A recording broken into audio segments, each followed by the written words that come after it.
Tamagon kembali berpikir bagaimana jika Vivi ini akan kembali bergabung dengan kru bajak laut topi jerami setelah tugasnya selesai di kejadian Reverie. Ada clue kuat jika dia berpotensi besar untuk kembali menjadi nakama ke-11 dari Luffy. Ada banyak poin dan juga informasi menarik yang sudah Tamagon kumpulkan jika Vivi ini memang sudah akan bergabung dengan kru. Apa posisinya dalam kru topi jerami? Bagaimana caranya dia kembali bergabung? Jika dia bergabung, bagaimana dengan Alabasta? Kemudian, kekuatan terbaru apa yang Vivi miliki pasca dia berpisah dengan kru SHP di Alabasta? Jadi, langsung saja kita gaskan. Tarik jangkar dan mari kita berlayar.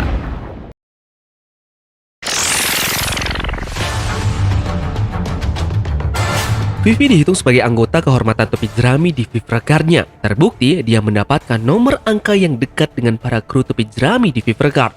Meskipun dia secara teknis meninggalkan kru, Luffy dan yang lainnya masih menganggapnya sebagai nakama mereka.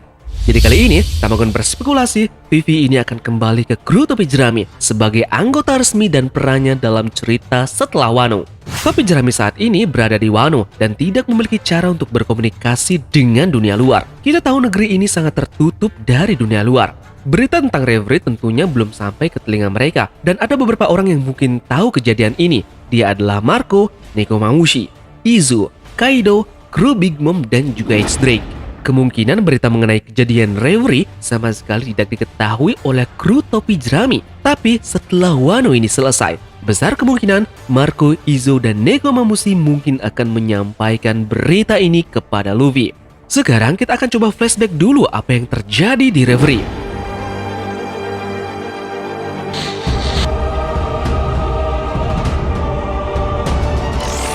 Kita mulai dari Garp yang mengobrol dengan Raja Neptune. Dia berbicara tentang bagaimana Reverie selalu diisi dengan persaingan antar negara daripada pertemuan untuk membahas perbaikan dunia. Meskipun bangsa-bangsa di dunia punya gengsi satu sama lain dalam pertemuan itu, nyatanya tidak pernah ada pertumpahan darah. Namun, kali ini berbeda. Terjadi pertumpahan darah. Garp menyatakan bahwa setelah Reverie berakhir, sebuah insiden terjadi mengenai kerajaan Alabasta. Dilihat dari nada bicara Garp sendiri dengan Neptune, kita semua tahu hal itu sangatlah serius. Kita juga mengetahui dari Lambe Morgan, dia mengatakan bahwa ada dua peristiwa besar yang terjadi di Reverie. Pertama, ada kematian. Dan kedua, hasil pertemuannya adalah menghapus sistem dari Shichibukai. Pemerintahan dunia sedang mencoba menyembunyikan kejadian ini. Anggota CP0 pun menyelinap masuk dan mencoba membuat kesepakatan dengan Morgans ini untuk menghapus berita tersebut. Ketika Morgans menolak, mereka membalas untuk membungkamnya. Ini memberitahu kita bahwa pemerintahan dunia sedang mencoba menyembunyikan sesuatu yang besar. Sesuatu yang tidak mampu mereka bocorkan kepada publik. Tidak lama setelah kejadian itu, berita besar pun akhirnya muncul. Ternyata ada hubungannya dengan Sabo. Berita itu benar-benar mengejutkan tentara revolusioner. Kita bisa melihat pertama kali wajah dari Dragon ini sangat cemas. Tamagon punya beberapa spekulasi mengenai hal yang disampaikan Morgans ini tentang Sabo. Pertama, Sabo ditemukan di Marijua dan ditangkap. Kemudian yang kedua, Sabo ditemukan di Marijua tetapi dalam pelarian dan kemudian menghilang. Namun, bagaimana jika Sabo ini difitnah? Ketika melakukan pemberontakan terhadap seseorang yang berkuasa, persepsi publik adalah pedang bermata dua. Tapi apa yang bisa membuat Sabo ini difitnah dengan hal yang semisal pembunuhan? Kita tahu bahwa Alabasta memegang poneglyph, salah satu yang menjelaskan lokasi salah satu dari 3 senjata kuno yaitu Pluton. Di awal Reverie, salah satu tujuan Cobra ini untuk datang ke sana adalah bertanya kepada Gorosei tentang poneglyph dan juga abad kekosongan. Kita tahu bahwa keluarga Nefertari ini memiliki darah naga langit dan merupakan salah satu dari 20 kerajaan asli yang mendirikan pemerintahan dunia. Tetapi dengan curiga, Gorosei ini mengatakan bahwa mereka adalah satu-satunya dari 20 kerajaan yang menolak undangan tersebut untuk meninggalkan kerajaan mereka dan melanjutkan hidup mereka sebagai naga langit. Bagi Gorosei, keluarga Nefertari adalah pengkhianat. Kita tahu bahwa pemerintahan dunia telah memiliki rencana untuk menghapus seseorang atau sekelompok orang dalam sejarah. Kita juga bisa melihat Im Sama merobek foto Luffy, Shirahoshi, dan juga Blackbeard. Namun, satu-satunya foto yang utuh adalah foto Vivi. Dia membuang foto-foto yang robek dan membawa foto Vivi bersamanya. Nah, upaya pembunuhan yang terjadi setelah Reverie adalah pemerintahan dunia yang memerintahkan CP0 untuk membunuh Vivi. Pembunuhan itu gagal, tetapi mengakibatkan kematian dari Raja Cobra. Sebelum agen CP0 ini mencoba membunuhnya lagi, Vivi diselamatkan oleh Sabo dan melarikan diri. Di chapter 216 berjudul Vivi Adventure, kita bisa melihat sebuah kapal angkatan laut yang menangkap Vivi yang mengucapkan selamat tinggal pada kru topi jerami. Meskipun marinir ini membiarkan dia terus menjadi seorang putri di Alabasta, namun pada dasarnya mereka tahu Vivi ini akan menjadi ancaman sebaliknya di kemudian hari. Namun mereka menyimpan informasi itu dan akan ada alasan nanti untuk menangkap Vivi. Dan di Reverie lah tempat yang cocok menggunakan alasan itu. Itu akan menjadi alasan yang sangat sempurna bagi pemerintahan dunia untuk menangkap Vivi. Meskipun pembunuhan itu gagal, mereka masih akan merilis informasi ini. Dan Vivi mungkin akan dilucuti dari statusnya sebagai bangsawan. Kemudian dinyatakan sebagai bajak laut. Dia juga akan kemungkinan memiliki nilai bounty. Sejak saat itu, kaum revolusioner akan menemukan kebenaran tentang apa yang terjadi dengan Sabo dan merekrut Vivi untuk bergabung dengan mereka. Tapi itu hanya untuk sementara. Dia akan berlatih dan belajar dari mereka seperti halnya Robin. Disinilah Vivi digembleng habis-habisan oleh para tentara revolusioner. Jadi dia hanya sementara berada di tentara revolusioner karena dia kemungkinan besar akan bergabung kembali dengan bajak laut topi jerami setelah Wano. Namun tidak hanya latihan, kemungkinan besar kemampuan senjata Vivi akan di-upgrade oleh Lindbergh di sana. Kita tahu bahwa Ming ini punya kemampuan membuat teknologi canggih dalam revolusioner. Upgrade-nya bisa jadi menanamkan buah iblis ke dalam senjata dari Vivi ini.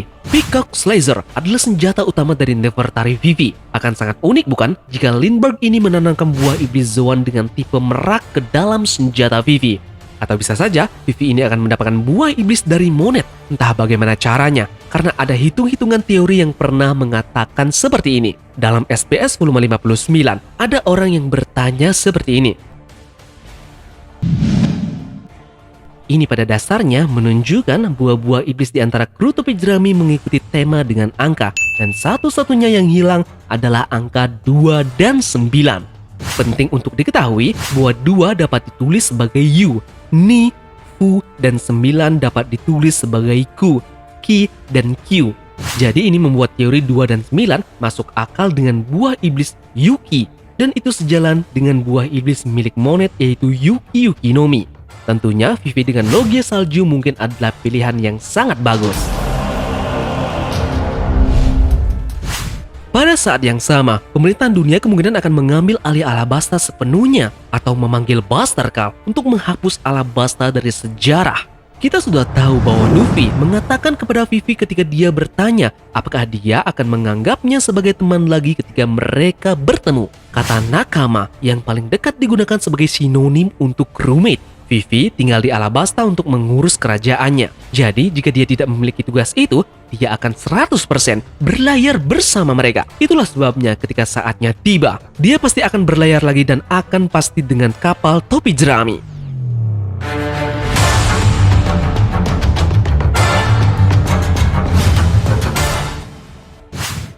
Sekarang pertanyaannya, apa tujuan dari Vivi ini sebagai kru topi jerami? Setiap kru topi jerami memiliki mimpi yang berbeda di kapal ini. Misalnya tujuan Nami membuat peta dunia yang hanya dapat dicapai jika dia membantu Luffy mencapai Laugtail. Tujuan Vivi untuk berlayar dengan Luffy hanya satu, yaitu untuk menghancurkan pemerintahan dunia.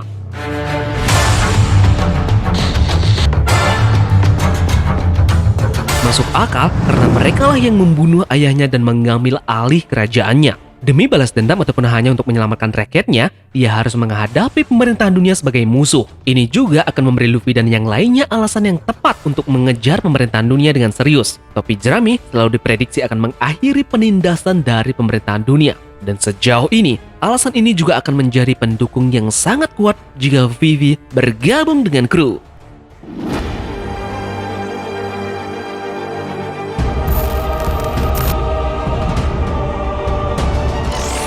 Setiap topi jerami memiliki pekerjaannya di kapal. Luffy adalah kaptennya, Zoro pendekar pedang, Nami diplot sebagai navigator, dan kru yang lain pun punya perannya masing-masing.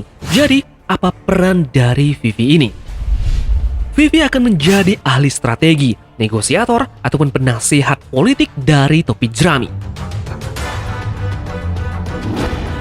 Bajak laut di dunia One Piece itu berbeda dengan bajak laut di dunia nyata. Bajak laut One Piece bukan hanya penjahat terorganisir. Mereka memiliki tentara, wilayah, pengaruh politik, koneksi ke orang-orang, dan masih banyak lagi. Siapa yang lebih baik mengatur hal-hal ini? Tidak lain adalah mantan putri yang telah belajar bagaimana mengurus negara selama 2 atau 3 tahun terakhir ini. Apalagi Luffy dan kawan-kawannya ini akan diakui sebagai bagian dari 4 kaisar lautan. Luffy pun akan menyatakan bahwa Pulau Manusia Ikan akan menjadi wilayahnya. Luffy juga akan menjadikan Wano Kuni sebagai wilayahnya. Nah, Vivi akan mendapatkan tugas untuk mengurus pulau-pulau ini, melakukan organisir dan mengatur mereka. Vivi juga telah menunjukkan kemampuan ini untuk menyusun rencana untuk pertempuran dan perang selama Alabasta. Rencana perang menjadi lebih penting, seperti yang telah kita lihat selama Whole Cake Island dan Wano. Ada beberapa karakter yang terlihat membuat rencana di beberapa arc, contohnya BG di Whole Cake Island dan Kinemon di Wano Kuni. Jadi, banyak laut topi jerami wajib membutuhkan ahli strategi untuk kru mereka.